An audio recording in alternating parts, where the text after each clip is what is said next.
Baxter, a lot of customers have a cooktop in their kitchen as opposed to a slide-in stove.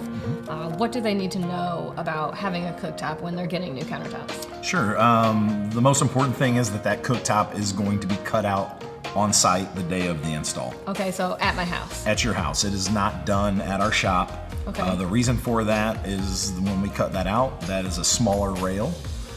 What do you mean by rail? Rail is going to be the front piece of stone, Okay. minus the void in the front, which means that's what your cooktop is going to rest on the front and on the sides.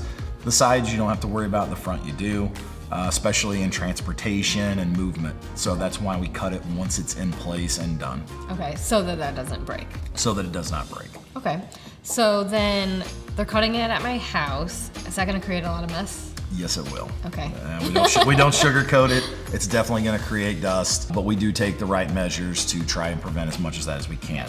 You can start by taking everything out of the cabinet, taking out the glides for the drawers, if they have a drawer.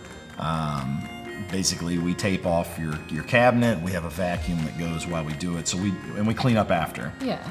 Okay, so I need to have the cooktop there before they come and install, because they're gonna cut it to size, and it's gonna create a mess, but they're gonna clean up after themselves. That is, yes, we're definitely gonna do the best that we can to clean up after. And yes, all appliances need to be there on site. Okay. It will help to make sure that it's an accurate fit. Cool.